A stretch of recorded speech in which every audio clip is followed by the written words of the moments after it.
देखो, सबसे पहले अपने दिमाग में एक चीज बहुत स्पष्ट रख लो कि आपको तीन चीजों का बैलेंस बनाना है। सिलेबस का, दूसरा होता है रिवीजन का, और तीसरा होता है प्रैक्टिस का। ये तीनों पॉइंट्स को बहुत अच्छे से अपने कमरे में, स्टडी रूम में चिपका लो। इनमें से अगर कोई भी एक चीज आपने मिस करी तो आपकी पढ़ाई या आपके सिलेक्शन पे इसका असर पड़ेगा। ठीक है। और एक जो सवाल है वैकेंसी का कि सर वैकेंसी कम है, इसके लिए हम क्या करें, इस पर भी हम बात करेंगे। ठीक है, इसको भी अभी हम समझते हैं। और आपके मन में जो भी चल रहा है ना, मैं सारी चीजों के जवाब दूंगा। आप अब थोड़ी देर बस मुझे ध्यान से सुन लो। ठीक है, चलो भाई देखो, सबसे पहली बात इसकी हम करते हैं, वैकेंसी कम है तो क्या करें। मैं आपको अपने और मध्य प्रदेश के और सारी चीजों के रवैये को देखकर मैं आपको बता रहा हूं, आप कुछ भी कर लो, ना आप वैकेंसी बढ़वा पाएंगे, ना आप एग्जाम में किसी प्रकार का चेंज करवा पाएंगे। आप सोचें कि एग्जाम की डेट आगे बढ़ जाए, इम्पॉसिबल है। आप कुछ भी कर लो, क्योंकि आज नहीं, ये तो पहले भी हुआ है, पहले भी कई चीजें बच्चों ने करी है, लेकिन कोई आज तक नहीं बदला पाया है ना। तो आप अगर इस चीज को लेकर अभी उदास, परेशान, डिमोटिवेट बैठे रहोगे, मैं खुद इस बात से सहमत हूं। जब कल नोटिफिकेशन देखा, दिल से हमें भी बुरा लगा कि वैकेंसीज बहुत कम है। आपने बहुत सारी चीजें करी, ये कर लो, वो कर लो। मैं आपको बता रहा हूं, कुछ भी कर लो, वो बड़ा ना होने दिया जाएगा, ना उससे कोई हल निकल पाएगा, ये तय है। आप मानकर चलिए, नहीं कर सकते आप कुछ भी, है ना। और खुलकर बोल भी नहीं सकते हैं, उसमें भी बड़ी समस्याएं हैं। तो अगर आप बहुत ज्यादा वैकेंसीज को लेकर परेशान रहोगे, आप बहुत डिमोटिवेट रहोगे, आप सिर्फ अपना नुकसान कर बैठोगे।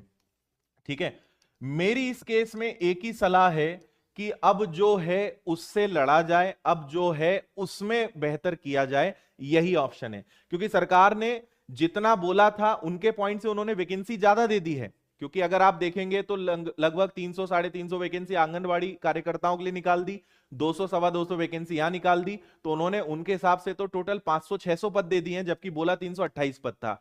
आप को पहले दिन ही गलत सिद्ध कर दिया जाएगा कि हमने इतना बोला था, इससे ज्यादा दे दिया है, आप कुछ कर नहीं सकते।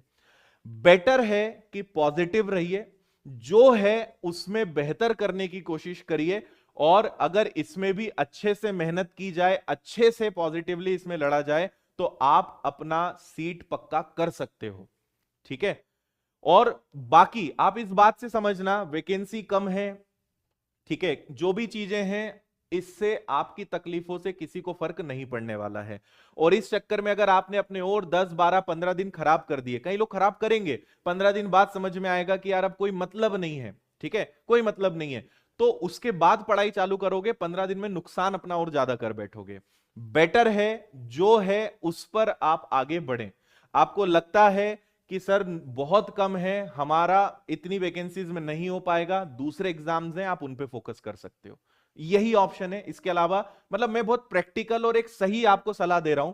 परेशान होने से, ज्यादा टेंशन लेने से कुछ भी नहीं कर सकते आप यहां पे, है ना। तो अब हम बात करते हैं कि अगर हम सिलेबस, रिवीजन और प्रैक्टिस पे अगर हम फोकस करें तो इसमें हम क्या कर सकते हैं। देखो, 2 महीने हैं हमारे पास, एक है जनवरी और एक है आपका फरवरी। जनवरी महीने में आपका एक ही टारगेट होना चाहिए कि सिलेबस हर हाल में खत्म हो।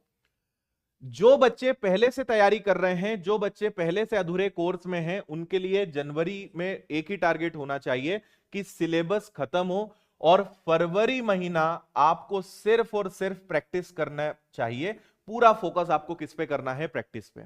ठीक है, जो बच्चे पहले से तैयारी कर चुके हैं, जो बच्चे ऑलरेडी बीच कोर्स में हैं, ये उनकी बात मैं कर रहा हूं। आप टारगेट बना लो कि जनवरी में सारा सिलेबस किसी भी कीमत पे खत्म करना है। मेरी सलाह है कि आप लाइव क्लासेस में कम जुड़ें और आप रिकॉर्डेड पे आप ज्यादा जाएं, क्योंकि समय आपका रिकॉर्डेड से बचेगा। मान लीजिए कि आप विनर्स एप्लीकेशन में पढ़ रहे हो, लाइव क्लासेस वैसे तो अब बहुत कम हो चुकी हैं, रिकॉर्डेड ज्यादा है, क्योंकि रिकॉर्डेड में आप स्पीड बढ़ा सकते हो, एक दिन में 8 क्लासेस पढ़नी है आप पढ़ सकते हो, उतना लाइव में आपकी कैपेसिटी नहीं आएगी। तो आप रिकॉर्डेड पर ज्यादा फोकस करो, लाइव पे अब जरा कम फोकस करो, समय बचाना है, ये आप बात ध्यान रखिए। ठीक है, तो जनवरी में सिलेबस खत्म करो, फरवरी में प्रैक्टिस करो, और रिवीजन दोनों में साथ साथ चलेगा। रिवीजन कभी बंद मत करना, ये एक बहुत बड़ी गलती सब लोग करते हैं। और रिवीजन में मेरी सलाह ये रहती है कि आप हफ्ते में एक दिन भी अगर रिवीजन करोगे तो बहुत अच्छा है, ठीक है। लेकिन रिवीजन बंद नहीं करना, क्योंकि जैसे जैसे आगे बढ़ते हैं पुराना जो हम पढ़ रहे हैं वो भूलते जाते हैं, और भूलने से अगर बचना है तो उसका एकमात्र तरीका है रिवीजन। आज कुछ बच्चों से मेरी बात हुई थी, वो बता रहे थे कि सर हम दो दो टेस्ट रोज लगा रहे हैं, कोई कह रहा है सर मैं एक टेस्ट रोज लगा रहा हूं। फिर मैंने उनसे पूछा कि अच्छा सिलेबस तुम्हारा हो गया, इतना टेस्ट लगा रहे हो, क्या सिलेबस कंप्लीट हो गया? तो उन्होंने कहा नहीं सर, अभी हमारा मैथ्स बचा हुआ है, अभी हमारा रीजनिंग बचा है, तो अभी हमारा जीएस में कुछ बचा है। तो भाई अगर सिलेबस कंप्लीट नहीं हुआ है और अगर इतने टेस्ट लगाओगे तो टेस्ट लगाना भी बेकार है और ये तरीका भी बेकार है आपका।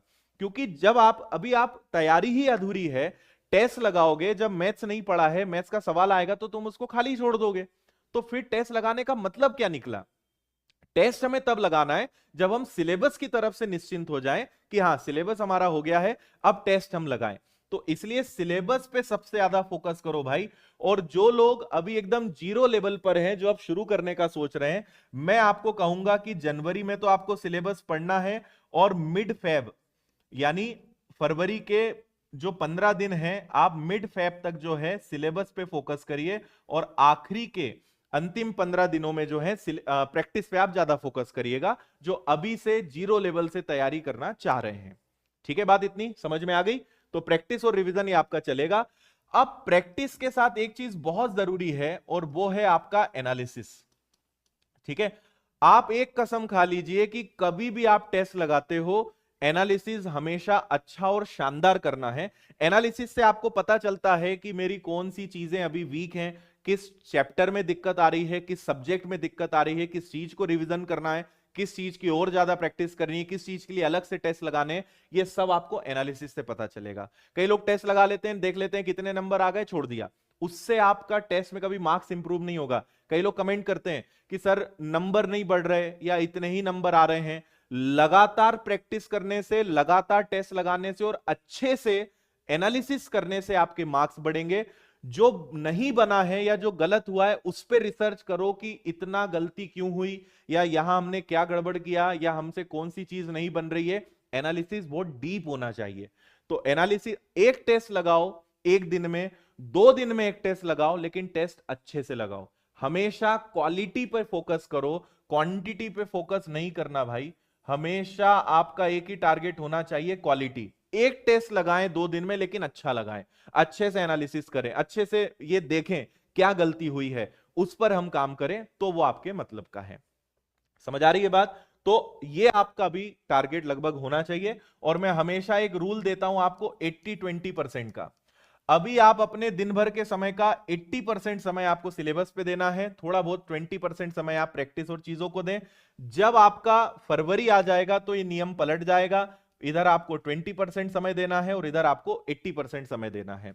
अभी आप ये कर सकते हैं कि सिलेबस बहुत ज्यादा बचा है तो आप संडे संडे रिवीजन करो, संडे संडे आप टेस्ट लगाओ, बाकी 6 दिन सिर्फ और सिर्फ सिलेबस, क्लासेस, इन सब चीजों पे फोकस करो।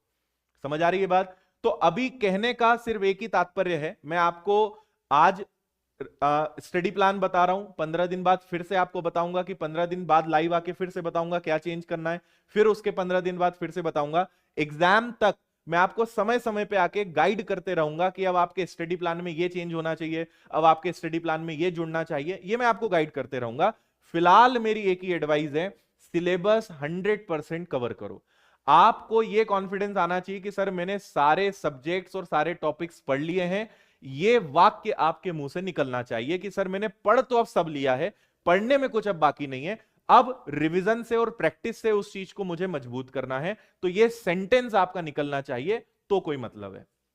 हाँ, बुक्स में आपको बता देता